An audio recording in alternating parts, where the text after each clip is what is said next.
Here are the 3 essential singing techniques for beginners that helped me and over 250 of my students transform our voices. If I knew how to properly use those singing techniques back in 2013 when my friends said that I don't have any talent, my progress would have been a lot faster. We'll get straight into them, but before we start, if you want to make sure you do those techniques properly and want to know specifically what you need to work on, click the link in the description to book a free online singing assessment. So here are the 3 most important principles to sing with a healthy, powerful and beautiful voice. The first one is proper support. The second one is necessary twang. And the third one is avoiding tension in the jaw and lips. The first one is proper support. This might be the one that unlocks a powerful and stable voice for you and allows easier higher notes. Yeah! So what is support, you might ask? Support is the way you use your air in singing. A common misconception is that if you use more air, it's better, when actually if less air comes out, you actually have a better support. If you don't believe me, try this experiment. Hold the back of your hand in front of your mouth like this and try to sing a breathy note first. And then try to sing a powerful note. You'll notice that with the second one, less air is coming out. So how do you get a good support? You actually get a good support when you get a good stable air pressure between your diaphragm muscle and your vocal cords. But how can you get that? Let's find out. First, let's see how you're supposed to inhale. So when you inhale, your belly naturally goes out because your diaphragm goes down. Your ribs open, and really important, your chest and shoulders don't go up. When you exhale on a sound, if you make sure that your ribs stay open, this is going to give you more support. If you make sure that your solar plexus goes out and make sure that the lower part of your belly goes in gradually, that's going to give you more support. When you do this, make sure that your abdominal muscles don't lock or tense, because this is going to give you the locked support effect and it's not going to be helpful at all. Okay, so now I'm going to give you 2 really powerful support exercises. The first one is a long S. You're going to practice this exercise 2 times. The first time you're going to check that your ribs stay open and that you actively work to keep them open. So naturally, as your air goes out, your ribs will collapse like this. But this time you're going to make an effort to keep them open for as long as you can. Also make sure that your S is really small like this. Second time we're going to check that the solar plexus goes outwards and the belly goes in gradually.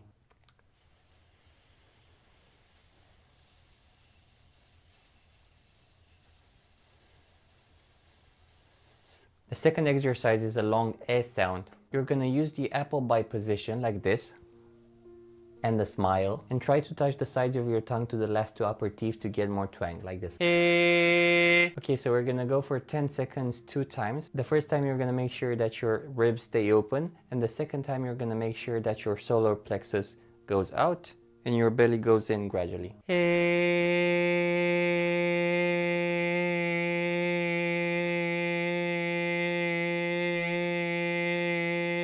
If you get unwanted distortions in your singing, like those indicate an unstable support. So watch out for those to make sure you have a good support when singing. I'm gonna give you a bonus exercise for support as well. This one is one of my favorite exercises. If you don't know how to use a tube, check the video that's gonna appear here so you can learn how to use it. For this one, basically try to make an S sound through the tube like this.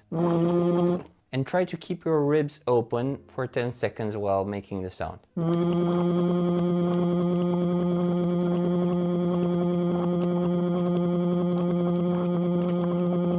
The tube and the bubbles actually add resistance to your support, so it trains your support better. The most important thing about those exercises is to remember those sensations when you sing. So when you sing, actually remember to keep your ribs open, solar plexus out, and belly gradually goes in. If you practice a lot, those will actually turn into muscle memory, and you're gonna be able to sing with less effort. Although you wanna know that if you wanna sing loud, powerful notes, it's still gonna be a lot of effort, but it's gonna come from here. 2 more things you need to remember about support. Louder notes like this, hey! And quieter notes like this, require more support than medium volume notes. Hey! Also, higher notes like this, or really low notes like this, oh, require more support effort than medium notes like this, oh. But the most important thing you need to remember is that louder, higher notes require the most support. The second one is necessary twang. Without this, you basically cannot sing high, powerful notes. But what is twang? Let's find out. A tiny bit over your vocal cords, you have something called an epiglottic funnel. When you narrow down your epiglottic funnel, you get the same effect you get from singing or speaking into a funnel. Like this. So basically, you're using twang when you narrow down your epiglottic funnel. But what does it help with? Well, basically, it's easier to get more volume, it's easier to sing higher notes, and you basically cannot get powerful high notes without twang. How do you access the twang position? Well, it depends a lot on the vowel you're using, but the easiest way is to touch the sides of your tongue to the last two upper teeth, like this. Hey! One more thing, twang is actually a scale from 0 to 10. If you're under 3 out of 10, you don't have enough twang to sing, and you can actually have vocal problems if you sing like this. It would sound something like this. Between 3 and 5, you have necessary twang, which is basically enough twang to sing in any genre. It can sound like this. And over 7 out of 10, you have distinct twang, which might sound like this. To train your twang, it's better to get a hang of the distinct twang first, even if it sounds bad, because if you can get this one, you're gonna be able to use the whole scale. You can try to imitate Mandark's laugh from Dexter's Laboratory. Ha ha ha, ha ha ha ha ha. Or maybe a duck quacking like this. Whack, whack. A mistake that a lot of beginners make is that they don't distinguish the twang from the nasality. And a good way to distinguish twang from nasality is to hold your nose like this. If when holding your nose, you feel your nose buzzing while singing like this, it means that your sound is more nasal than twangy. If you're holding your nose and you get a thin penetrating sound, but you don't feel your nose buzzing, that means you're accessing twang. This one's twang. Now, one thing you have to remember is that singing with twang doesn't mean that you have to sing like this all the time. You can actually get lots of twang with a darker sound as well, but it's harder to use. So my advice is to first practice it with a light sound, like this, before trying it with a dark sound, like Two examples of singers that use lots of twang with a darker sound color are Elvis, because I love you too much, baby, and Eddie Vedder from Pearl Jam. Whoa, I feel alive. Oh. So now I'm gonna show you two exercises for twang. The first one is called the golden exercise, and it's called that because it's going to give you lots of control over your voice, which is really useful when you're singing. So on a middle note like this one, try to go from the lowest quantity of twang to the highest quantity of twang you can on an S sound first, but then you can try it on other vowels as well. To add more twang, simply move your tongue up until it touches the upper teeth, while at the same time move into the apple bite position like this. Okay, so let's try it.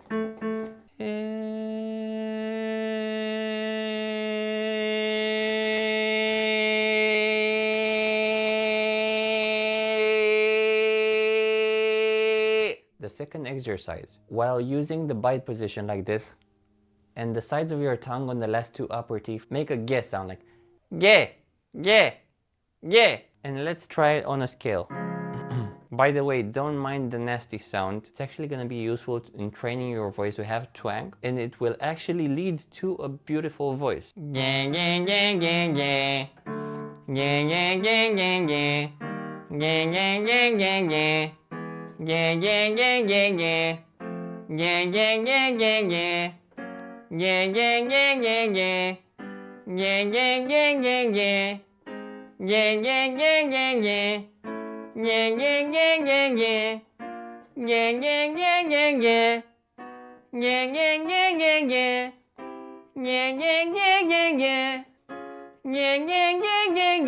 If you still cannot get your twang working, try this trick. Pull your tongue out with a napkin like this. And try to sing with your tongue out like this. This is gonna help you get a feeling of what twang feels like, while at the same time releasing the unnecessary constriction at the base of your tongue.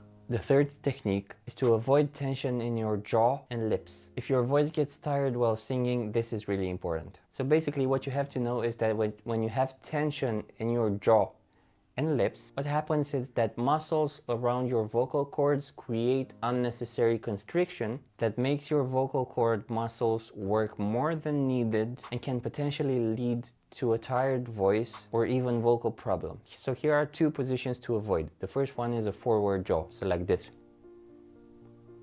I'm singing with a forward jaw. The second one is tense lips, like this. I'm singing with tense lips. Now there is a caveat for this. If you're using smiling positions like this, your lips are gonna be a bit more tense, but this is actually not a problem. So now I'm gonna give you two basic positions that avoid tensions. One is for loud notes and one is for soft notes. For loud notes, you wanna try the apple bite position. So imagine you're biting an apple like this. When you do this, the jaw goes behind the upper teeth like this, and it's locked. This one is good for sounds like this. Hey! Oh! The second one, for soft notes, imagine that you're asleep on the bus, like this. So basically when you're asleep on the bus, obviously you're not still gonna hold your head like this. But what happens is that your jaw is soft, like this. And it's still behind the upper teeth.